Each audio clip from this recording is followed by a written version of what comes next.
San Antonio Spurs look amazing. They look absolutely amazing. And I want to talk about this game. But before we do, yes, someone said happy birthday, Eminem. Happy birthday to Eminem. He is the GOAT. But before we do talk about this game, really quick, if you guys are interested in daily fantasy sports, check out today's sponsor. Well, sponsor of the channel, sponsor of the videos, sponsor of the live streams for this season. That is Sleeper. So as you can see here, the NBA will be coming. Well, actually, hold on. We already have it. We already have it. About time. About time, because the season is starting up. So yeah, so we actually have the NBA section on there. That must have been added literally today. So yeah, so if you guys are interested at all, go over to the NBA section. I actually would do much better with this, so we'll be doing some picks throughout the season. But if you guys are interested, you want to try to make some money, go on down there, go to Sleeper, use promo code CLAN. You'll get 100% match up to $100, and it's some really good stuff over there, man. So go check it out. Go check it out. All right, go check it out. It's really great, really good stuff. But yeah, Sleeper. Shout out to Sleeper. So guys, this game. Okay, so here's the thing, all right? There's a lot of people that's going to downplay it. A lot of people going to downplay it. And I understand it, right? It's a preseason game. So they're like, hey, what are you seeing that, you know, that gets you so excited, right? Like the Pacers, for instance, I mean, they don't have their full squad. Neither do we, but I digress. But it's like they don't have their full squad, right? And, you know, the Jazz, I mean, it's a preseason game, Heat preseason game. I didn't get too excited about the China one, obviously, but since then I thought the Spurs have looked phenomenal, because the main thing that I've been noticing throughout these games is, regardless of any issue or any shortcomings that the Spurs are having, they're still convincingly winning these games, still convincingly winning them. They're finding a way to win, and the amount of rim pressure is kind of astounding. They are really playing on their strengths here. Whether it be Dylan Harper, whether it be Steph Castle, Wembanyama, Keldon, like everyone can get to the rim, and they're putting a lot of pressure on it. And it's making it virtually impossible for a team to defend us, right? You have multitude of different defenders closing in because they're scared of a Wemby lob, and because of that, you're leaving Champagnie wide open. I mean, it's continuous at this point, and we're only going to get better, right? We don't have a full squad. Dylan Harper is still overcoming his injury, which he looked good, but this season, I mean, not this season, this game in particular, he looked a little shaken up, right? So he's still overcoming some things. You don't have Sohan back. He won't be back for a minute. Fox isn't back. He won't be back for a minute, right? So like you have quite a few injuries, I think significant injuries, and yet and still, regardless of how someone on the team or the team as a whole have some type of shortcoming, they're still managing to win these games convincingly, like really convincingly. And like I said, I know it's preseason, but I'm trying to pay attention to the first 3 quarters in particular, and the Spurs are blowing these teams away. And one issue that they had last season is when you go into the 3rd quarter, there's not enough adjustments. The other team just kind of, you know, punch you in the mouth, but the Spurs are the ones doing the punching. And it's just so nice to see. And like I said, I know that it's preseason. I get it. I understand. But at the end of the day, I'm trying to see what is the difference between last San Antonio Spurs and this San Antonio Spurs, and it's just a completely different vibe. No, it's preseason, but they have an attitude like we're supposed to win it. What the heck was that? Oh, thank you, Windows security. But yeah, but they have an attitude like they're supposed to win it, and it's not just Wemby, it goes all the way down to the 3rd string. So going to this game, they beat the Pacers even worse than they did the first time.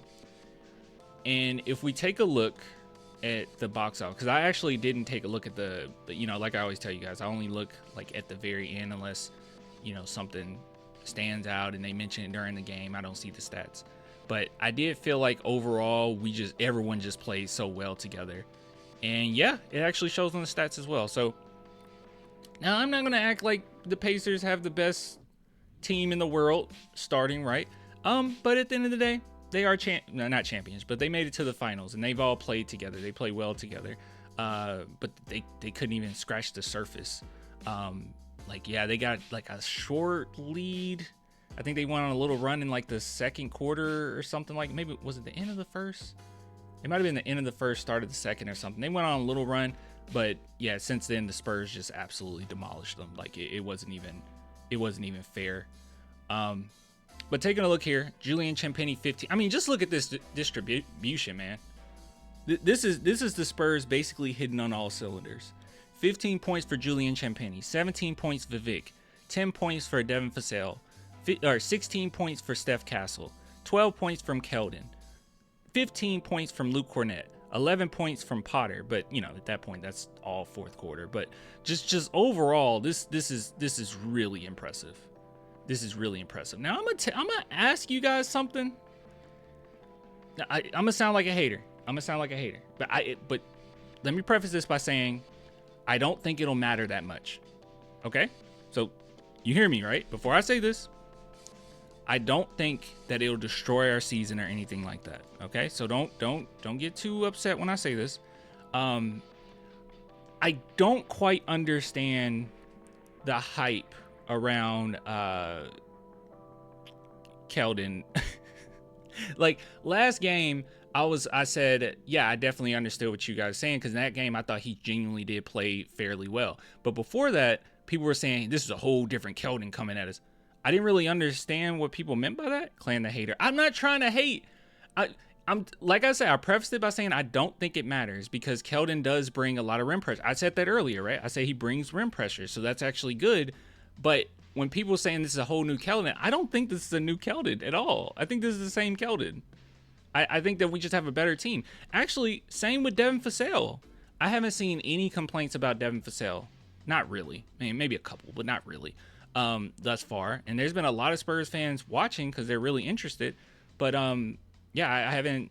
He's been the same Devin Vassell, but he looks better because the team is just overall better, right? And I feel like it's the same thing with Keldon. But I will say this, just me watching the game. That run that I mentioned that the Pacers went on, a lot of it was bad defense on Keldon's part as well. If I'm just being honest. Oh gosh, I hate to do this. I just, now I see something. Usually you don't want to just go off of plus minus. Okay? You don't want to just go off of plus minus. But basically everyone on the team is in the positives, and Keldon is the one that's in the negatives. Everyone is plus 22, plus 11, plus 25, plus 14, plus 14, plus 13, plus 17. He's negative 11.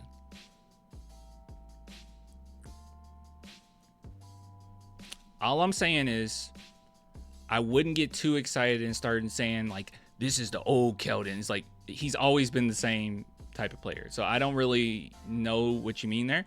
Now offensively, I will admit that Keldon has taken slightly a back seat, which is nice, right? As far as like trying to find open teammates, he's done it a little bit, but just overall like type of player, I mean, he's still going to be somebody that I'm not convinced that, you know, should get significant amount of minutes throughout a game, right? I'm hoping that he's more so just comes off the bench, give you some few minutes, like one of those players where you come in. Are you hot? Do you have it going? If not, you're going to be a little bit of a liability, and we take you out. Because at the end of the day, I say all that to say this: the San Antonio Spurs identity right now is defense. This season, their identity is going to be defense. Okay, we're not going to be the prettiest offensive team in the world. Now, at times we're going to get it going, like today, where everyone's distributing, everybody looked good, everybody got their piece of the cake. Like, yeah, these games are great, but most games that the Spurs are going to play, I think is going to be really live or die by our defense, right?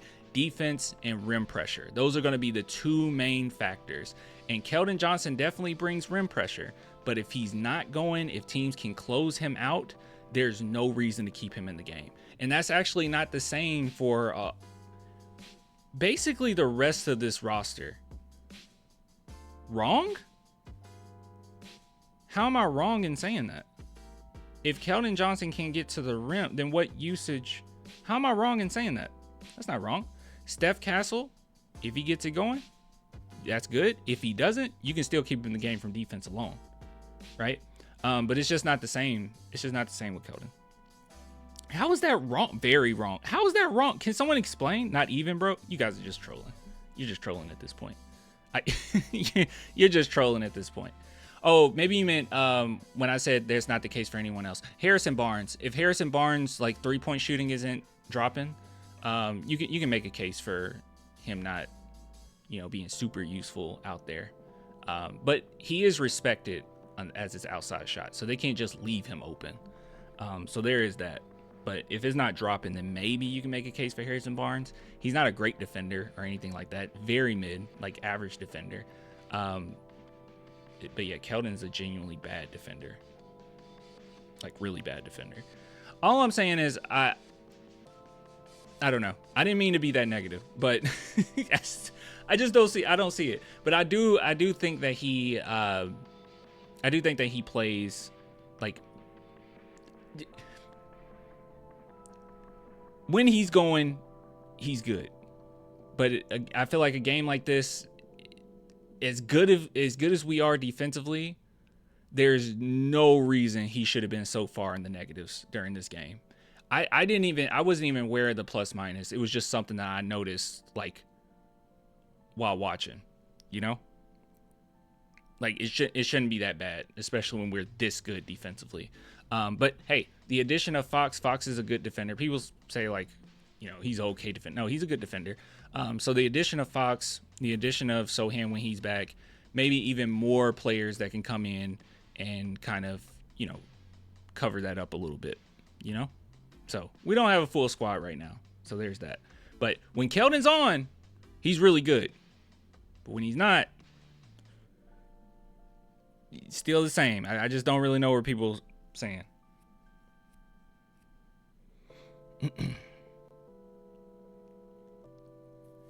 I'm not saying you're wrong about KJ's defense, but when you have a team with multiple defensive players, it's good to have a guy that's 80% offense. What does that even mean? You mean it's good to have a guy that's good in transition? Is that what you mean? Because 80% off, I don't even know what that means. Like mostly good at offense? I mean, I would say Victor Wembanyama is like 100%, 100%. I mean, I would say Steph Castle's a good offensive player. Devin Vassell's a very good offensive player. Obviously, Julius Champagnie is I don't even know what that means. Yeah, I'll be honest. I don't even know what that means. I don't know. Olynyk. I don't know how much of Olynyk we'll even see this year.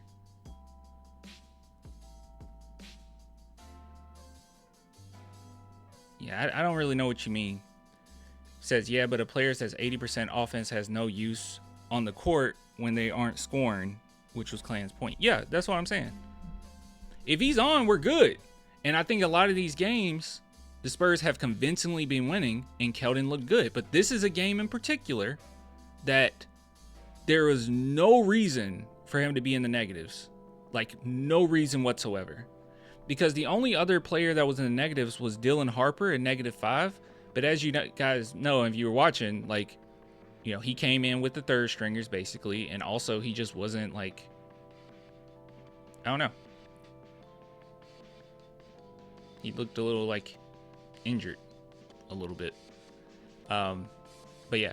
And I'll admit that Keldon Johnson was out there with, like, second stringers. And then, in the fourth quarter, they had him in there for a while with the third stringers and whatnot.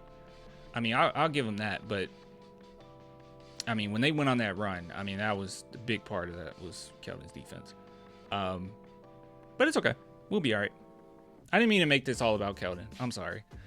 He has been good. It's just that I've been having a lot of people send me messages saying you really need to talk about how great he's been. And I'm like, I don't really. We'll see. He's fine. He's fine. I'm happy for this team. And I think he can bring a lot of rim pressure when needed. If it's going to be times where he doesn't play as well, and that's okay. But that's the beauty of having a team with so much depth, right? It doesn't matter that much.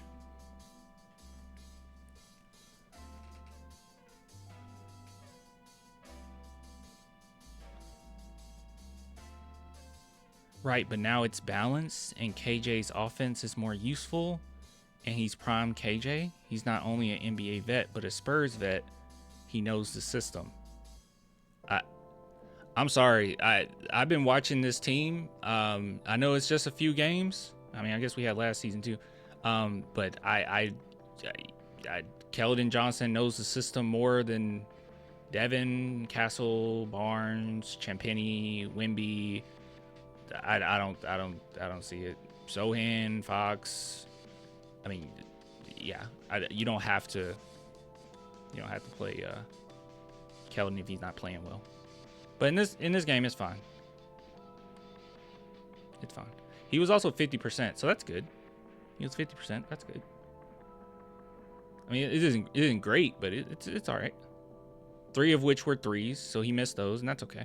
Our whole team, I don't know if it should be a point of concern, because overall, our percentage was good from 3. But I don't know. I'm hoping that Devin Vassell can really pick it up a little bit. I don't know. Oh, man. It's always like that. Okay, just let the hate flow through you. Okay. All right. It's always like that, man. It's always like that. I don't hate KJ.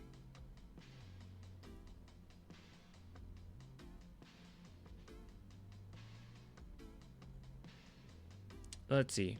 He's an 84 rated player, guys. 2K. Not that important anymore. What he gives is energy and a presence. When you don't know he's there. When you don't know he's there when it's bad. When you don't know he's there when it's bad.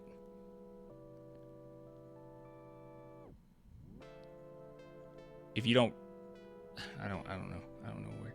I think since our team is way better, he has less responsibility, is more effective now, at least offensively. Yeah, I agree with that. I agree with that. I agree with that. I agree with that. He'll be fine. I'm just saying this was a game in particular that I noticed it. It stood out. If we're not great offensively, it's not really a point. But I think the Spurs know that. And by the way, Carter Bryant's going to need, I think he's going to need quite a bit of work offensively. I don't think that we'll, I know a lot of people are super excited to see a lot of Carter Bryant. I don't know how much Carter Bryant we're going to see. Because defensively, he's fine. He got quite a few fouls in this game. But defensively, he's fine. Offensively is where I'm like, he is definitely going to need a little work. He's not like Dylan Harper, where I feel like he's day one ready, even though Dylan offensively had kind of a weird game today. You still think Keldon Johnson is not a fit? I wouldn't. I'm gonna wait to judge it, you know. But I felt like that for a very long time. But I'm gonna wait to judge it. It's one of those things where the team is so talented. I feel this might be mean to say, but I feel like you can go with or without. Certain players you can go with or without, and he might be one of those where you can go with or without. When he's a positive, he's a really big positive, but when he's a negative, he's a substantial negative, you know? So I don't really know. But we got so much talent to, like I said, I don't think it matters that much. You can go back and you look at some of the greatest Spurs teams ever, right? And there's just certain players on the roster where, you know, when they're on, you can keep them in, and when they're not, it doesn't really matter. You can sit them and we can still win the game. But yeah.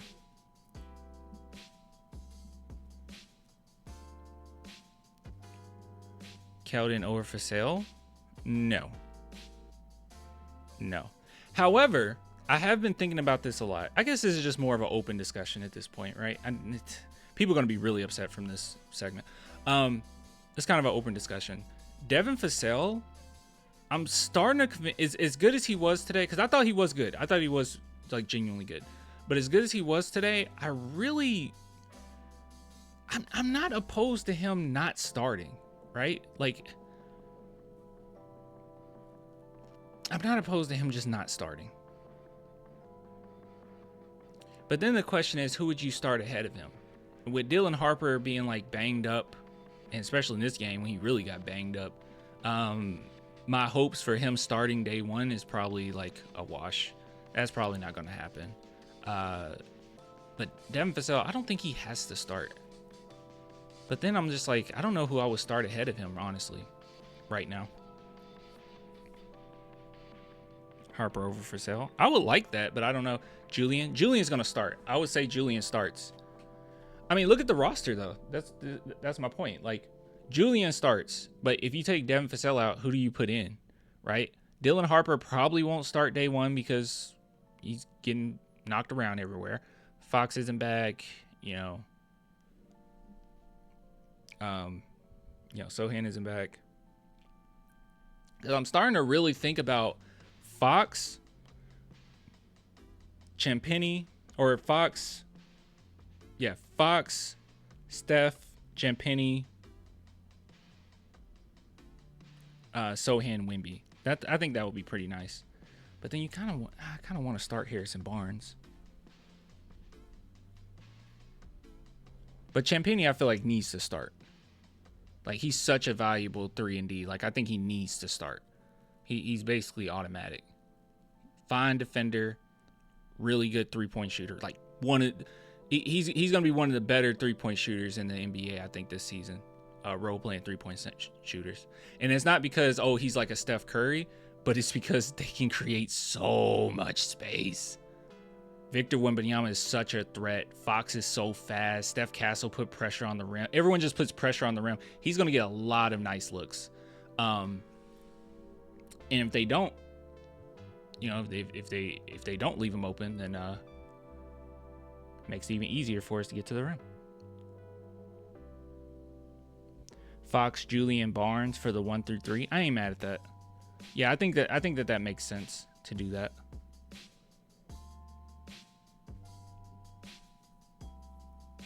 I think that's fine. We're stacked, bro. Yeah, we really are. You can literally like mix and match so many different lineups out there. I don't know. Julian has to start though. I don't really see a situation now at this point where you just don't start Julian Champagny. But day one, this is what I'm expecting. Actually, it's not even a hot take. They're going to go with this day one. I'll be very shocked if they don't. Why else would they start off the final preseason game with this lineup and not roll with it? They're going to go with this lineup. It'll be Steph, Devin, Champagny, Harrison, Vic. But, a few weeks down the line, I think we might be beneficial with Devin not being the starting lineup, just with his playing style. It was a lot of him creating his own shots. But then again, if you have Fox, maybe you get even better looks. I don't know. It's a lot of possibilities. That's the cool thing about this season, man, because I feel like anybody, even in the chat, can give your opinion, and it's not going to be a bad opinion. You know what I mean? I mean, unless you say, like, Cornette should start at point guard or something, then, but no one's going to do that. Vassell looked like a liability out there today. Hard to watch. He didn't look like a liability. I wouldn't say he looked like a liability. I mean, he played very well. I would say that Devin just looks better when he can just kind of have the offense to do, what he need. Some of his passes were a little weird. I know he had 4 assists, but they seemed a little off. It seemed like he missed a few reads. He had some pretty easy lobs he could have gave up. I think to Cornette in particular, and he just missed it. But that's okay. I just think Devin would be better off the bench. Like a 6-man role. I think that'd be better. He's hard to guard. He's definitely hard to guard.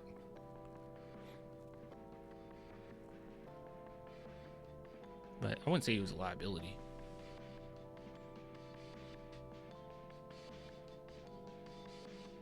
Fasell looked great this game. Best game of preseason for him. Yeah, he did. He looked good. Yeah, I wouldn't say liability. Liability, I don't know where that really came from. I wouldn't say he was a liability. I thought he played well. Did Clan just say Harper played bad because he was hurt? Is that what I said? I said he got banged up this game. That's what I said. First off, I don't think Dylan Harper played bad. Did I say that? I don't think he I didn't think he played bad. I didn't mean to say that. He didn't play bad. He had a -5 in this game, which is not, not great, but I didn't think he played bad. But he did get banged up. I mean, it just is what it is. 3 for 10 is not great. But I did like his looks. Just a weird game for him, I think. But I like the looks he was getting. He had one play in which he cut the defenders, and it was so sick. I don't even remember if he finished that. Did he finish that play? Chat, did he finish that play? It was a play where he glanced over at Keldon, pretended as if he was going to hand it off, cut the defenders, and it was just fast. I was like, oh my God. Oh my goodness. Clan, when I squint my eyes, you look like Hallie. Hallie's cool. I'll take it as a compliment.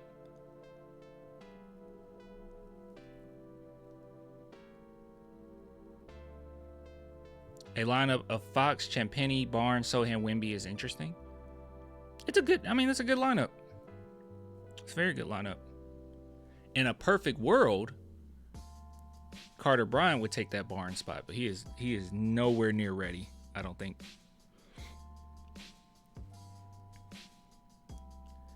Harper's quickness for his size is awesome. Yeah.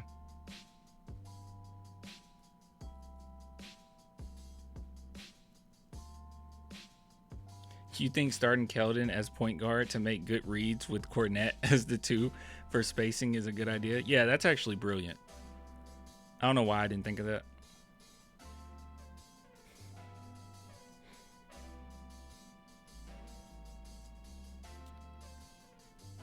Let's see. Someone said, for the Mavs game, I think the 9-man rotation is Castle, Fasell, Barnes, Champagny, Wemby, Harper, KJ, Olynyk, Cornette. For the Mavs game, I don't think we see Olynyk. But, talk about that in a minute, I guess.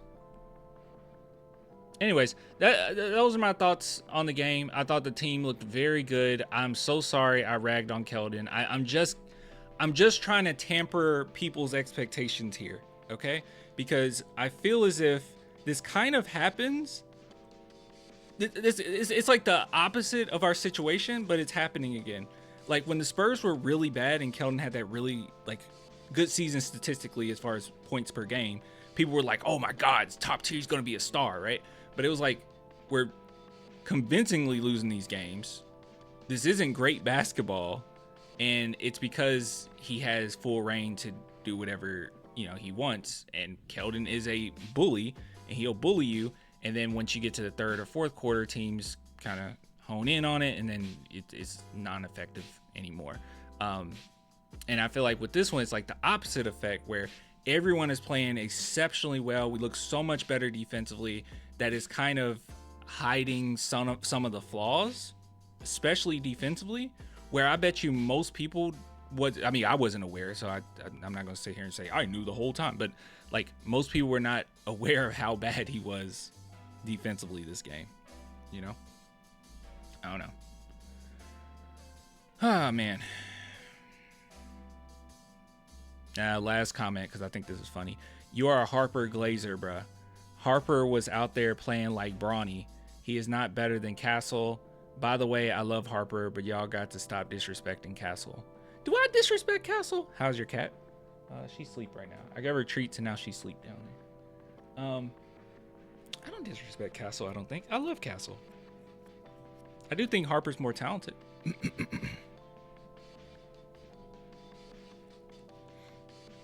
Yeah, I think he's more talented than Castle. Easily. But Castle is great. Castle was really good today. Castle was really good today. In all facets, I thought Castle was good today.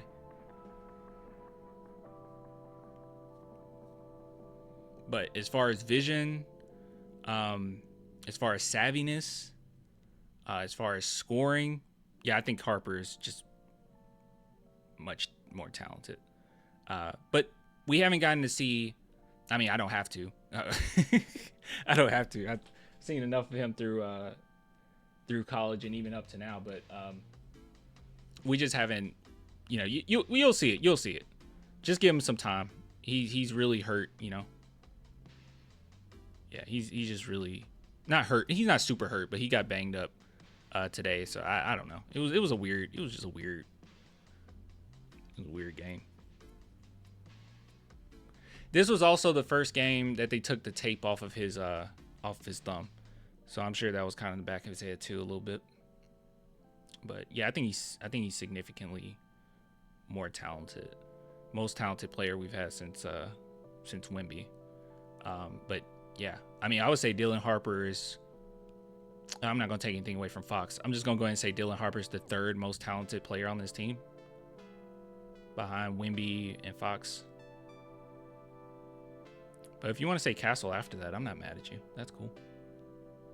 And you guys know, like, you talking about Glazer, like you're a Harper Glazer. Like, I'm considered the Sohan Glaze person, right? Like, and I'm not even going to sit here and be like, oh yeah, Sohan's better than freaking, you know, some of these players. The jump ball scrum with Harper made me really nervous. It was a lot of plays in there. It was about 3 or 4 plays that made me nervous with him. But I know what you're talking about. When he like died for it, that was weird. It was a constant like, get him out this game, please. He seemed all right afterward. Oh, he was fine. But I think he was nervous.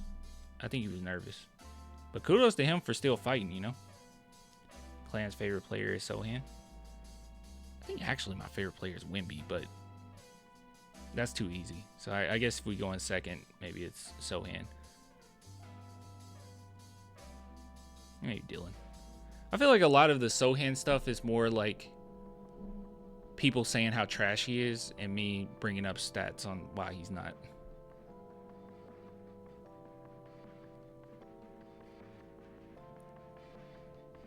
Anyways, ending this segment.